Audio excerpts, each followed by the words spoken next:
ਸਤਿ ਸ਼੍ਰੀ ਅਕਾਲ। ਤੁਸੀਂ ਵੇਖ ਰਹੇ ਹੋ ਟੀਵੀ ਪੰਜਾਬ ਤੇ ਮੈਂ ਹਾਂ ਤੁਹਾਡੇ ਨਾਲ ਇੰਦਰਪ੍ਰੀਤ ਕੌਰ ਸੰਗੇੜਾ। ਇਸ ਪ੍ਰੋਗਰਾਮ ਵਿੱਚ ਗੱਲਬਾਤ ਕਰਾਂਗੇ ਅਮਰੀਕਾ ਦੀਆਂ तमाम ਵੱਡੀਆਂ ਖਬਰਾਂ ਦੀ। ਨਜ਼ਰ ਮਾਰਦੇ ਹਾਂ ਅਮਰੀਕਾ ਤੋਂ ਕਿਹੜੀਆਂ ਖਬਰਾਂ ਅੱਜ ਦਾ ਦਿਨ ਖਾਸ ਸਾਹਮਣੇ ਆਈਆਂ ਨੇ। ਕਈ ਉਡਾਨਾਂ ਰੱਦ ਹੋਣ ਦੇ ਬਾਰੇ ਜਾਣਕਾਰੀ ਸਾਹਮਣੇ ਆ ਰਹੀ ਹੈ। ਅਮਰੀਕਾ ਦੀਆਂ 에ਅਰਲਾਈਨਸ ਵੱਲੋਂ ਇਹ ਫੈਸਲਾ ਕੀਤਾ ਜਾ ਰਿਹਾ ਹੈ ਜਿੱਥੇ ਜੁਲਾਈ ਤੇ ਅਗਸਤ ਮਹੀਨੇ ਵਾਸਤੇ ਕਈ ਉਡਾਨਾਂ ਦੇ ਉੱਪਰ ਅਸਰ ਪੈਂਦਾ ਹੋਇਆ ਦਿਖਾਈ ਦੇ ਰਿਹਾ ਹੈ। 1000 ਦੇ ਕਰੀਬ ਉਡਾਨਾਂ ਦੇ ਉੱਪਰ ਅਸਰ ਪੈ ਸਕਦਾ ਹੈ, ਜਿਸ ਬਾਰੇ 에ਅਰਲਾਈਨ ਵੱਲੋਂ ਜਾਣਕਾਰੀ ਸਾਂਝੀ ਕੀਤੀ ਗਈ। ਅਮਰੀਕਾ ਦੀ 에ਅਰਲਾਈਨ ਵੱਲੋਂ ਕਈ ਉਡਾਨਾਂ ਰੱਦ ਕੀਤੀਆਂ ਜਾ ਰਹੀਆਂ ਹਨ। 에ਅਰਲਾਈਨ ਵੱਲੋਂ ਇਹ ਜਾਣਕਾਰੀ ਜੁਲਾਈ ਤੇ ਅਗਸਤ ਮਹੀਨੇ ਬਾਰੇ ਸਾਂਝੀ ਕੀਤੀ ਗਈ, ਜਿੱਥੇ ਦੱਸਿਆ ਗਿਆ ਹੈ ਕਿ ਉਨ੍ਹਾਂ ਵੱਲੋਂ 1175 ਉਡਾਨਾਂ ਰੱਦ ਕੀਤੀਆਂ ਜਾ ਰਹੀਆਂ ਹਨ।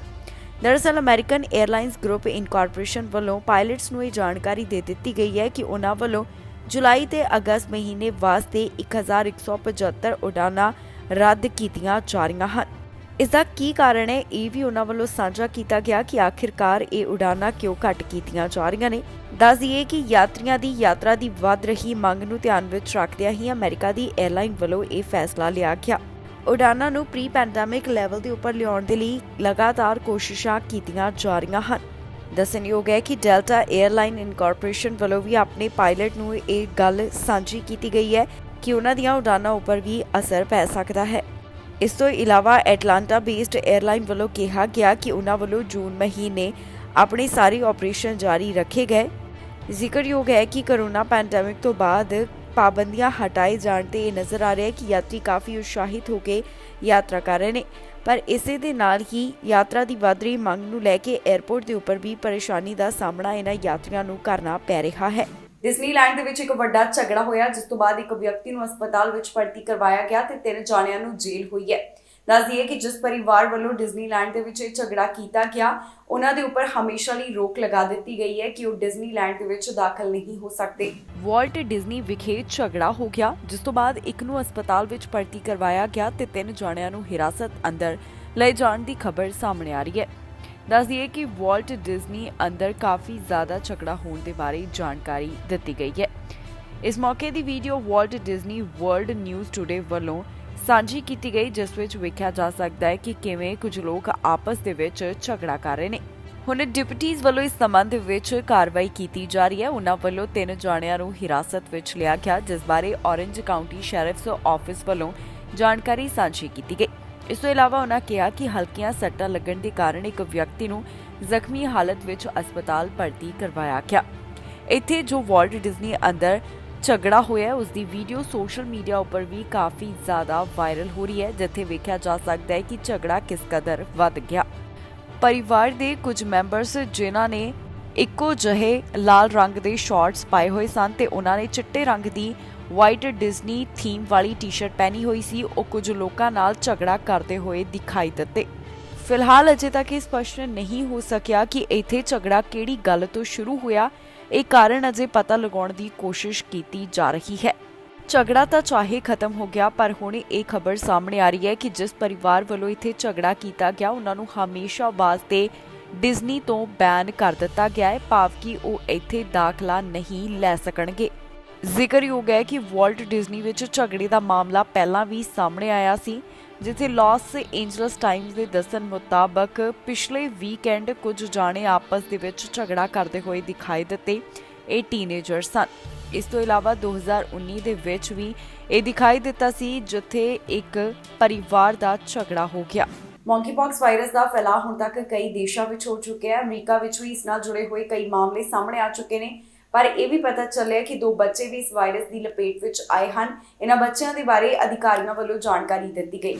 ਮੌਂਕੀਪੌਕਸ ਵਾਇਰਸ ਦਾ ਫੈਲਾਅ ਹੁਣ ਤੱਕ ਕਈ ਦੇਸ਼ਾਂ ਵਿੱਚ ਹੋ ਚੁੱਕਿਆ ਹੈ। ਵਿਸ਼ਵ ਸਿਹਤ ਸੰਗਠਨ ਦੇ ਅੰਕੜਿਆਂ ਮੁਤਾਬਕ 15,000 ਦੇ ਕਰੀਬ ਮਾਮਲੇ ਇਸ ਵਾਇਰਸ ਨਾਲ ਜੁੜੇ ਹੋਏ ਹੁਣ ਤੱਕ ਸਾਹਮਣੇ ਆ ਚੁੱਕੇ ਹਨ। ਯੂਐਸ ਤੋਂ ਇਸ ਵਾਇਰਸ ਬਾਰੇ ਤਾਜ਼ਾ ਜਾਣਕਾਰੀ ਸਾਹਮਣੇ ਆਈ, ਜਿੱਥੇ ਦੱਸਿਆ ਗਿਆ ਕਿ 2 ਬੱਚੇ ਵੀ ਇਸ ਮੌਂਕੀਪੌਕਸ ਵਾਇਰਸ ਦਾ ਸ਼ਿਕਾਰ ਹੋਏ ਨੇ। ਹੈਲਥ ਆਫੀਸ਼ੀਅਲਸ ਵੱਲੋਂ ਇਸ ਬਾਰੇ ਜਾਣਕਾਰੀ ਸਾਂਝੀ ਕੀਤੀ ਗਈ ਹੈ। ਜਿਹੜੇ 2 ਬੱਚੇ ਇਸ ਵਾਇਰਸ ਦੀ ਗ੍ਰਸਤ ਵਿੱਚ ਆਏ ਨੇ, ਉਹਨਾਂ ਵਿੱਚੋਂ ਇੱਕ ਕੈਲੀਫੋਰਨੀਆ ਨਾਲ ਜੁੜਿਆ ਦੱਸਿਆ ਜਾ ਰਿਹਾ ਹੈ ਤੇ ਦੂਸਰਾ ਯੂਐਸ ਨਾਲ ਸੰਬੰਧਿਤ ਨਹੀਂ ਹੈ, ਪਰ ਉਹ ਵਾਸ਼ਿੰਗਟਨ ਡੀਸੀ ਵਿੱਚ ਮੌਂਕੀਪੌਕਸ ਵਾਇਰਸ ਪੋਜ਼ਿਟਿਵ ਪਾਇਆ ਗਿਆ। ਇਸ ਬਾਰੇ Centers for Disease Control and Prevention ਵੱਲੋਂ ਸਾਰੀ ਜਾਣਕਾਰੀ ਸਾਂਝੀ ਕੀਤੀ ਗਈ ਹੈ। ਦੱਸਿਆ ਜਾ ਰਿਹਾ ਹੈ ਕਿ ਦੋਨਾਂ ਬੱਚਿਆਂ ਦੀ ਹਾਲਤ ਇਸ ਸਮੇਂ ਵਧੀਆ ਹੈ ਤੇ ਉਹਨਾਂ ਦਾ ਇਲਾਜ ਚੱਲ ਰਿਹਾ ਹੈ। ਇਹਨਾਂ ਦੋਹਾਂ ਬੱਚਿਆਂ ਵਿੱਚ ਇਹ ਵਾਇਰਸ ਕਿਵੇਂ ਆਇਆ, ਇਹ ਪਤਾ ਲਗਾਉਣ ਦੀ ਲਗਾਤਾਰ ਅਧਿਕਾਰੀਆਂ ਵੱਲੋਂ ਕੋਸ਼ਿਸ਼ ਕੀਤੀ ਜਾ ਰਹੀ ਹੈ।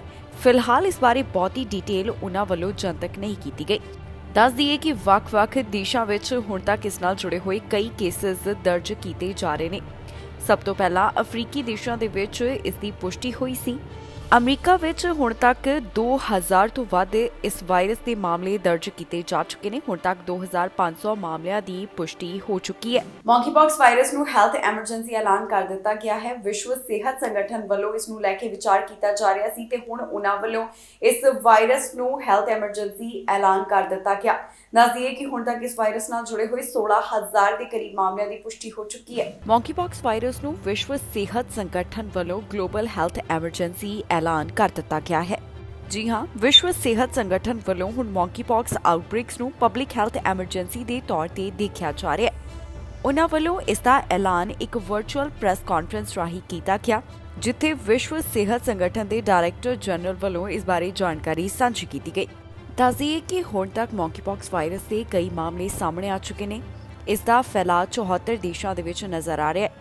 ਤਾਜ਼ਾ ਜਾਣਕਾਰੀ ਮੁਤਾਬਕ ਦੱਸਿਆ ਗਿਆ ਹੈ ਕਿ 16000 ਦੇ ਕਰੀਬ ਮੌਂਕੀਪੌਕਸ ਦੇ ਵਾਇਰਸ ਵੱਖ-ਵੱਖ ਦੇਸ਼ਾਂ ਤੋਂ ਹੁਣ ਤੱਕ ਸਾਹਮਣੇ ਆ ਚੁੱਕੇ ਨੇ। Under the international health regulations to assess whether the multi-country monkeypox outbreak represented a public health emergency of international concern.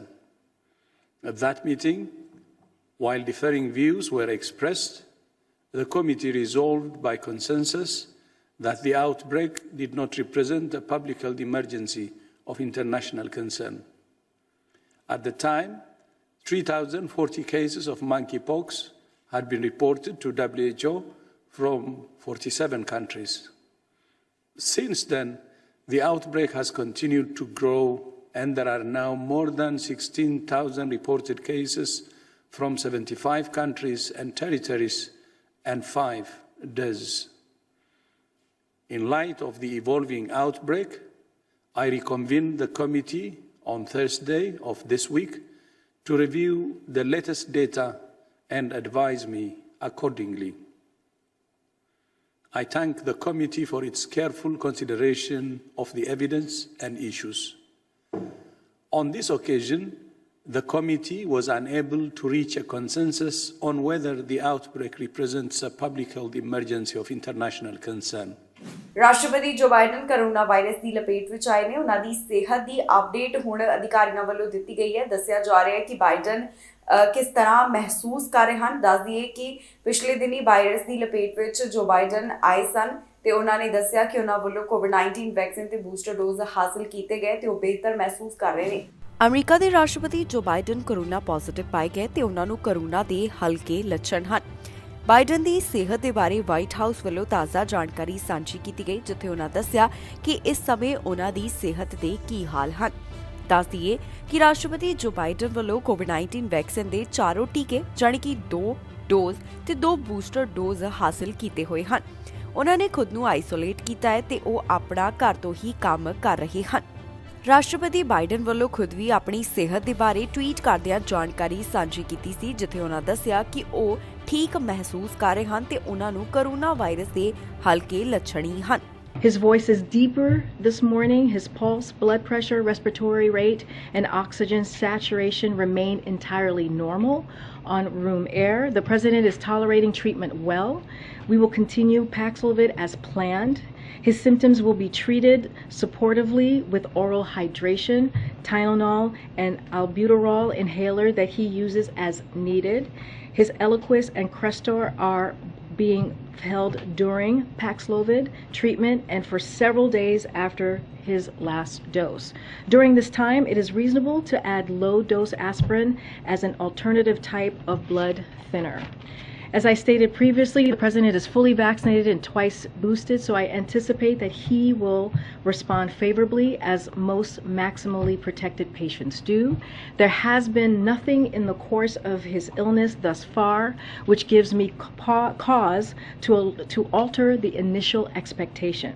Early use of Paxlovid provides additional protection against severe disease. He will isolate in accordance with CDC recommendations, and he will continue to monitor him closely during this very common outpatient treatment regimen.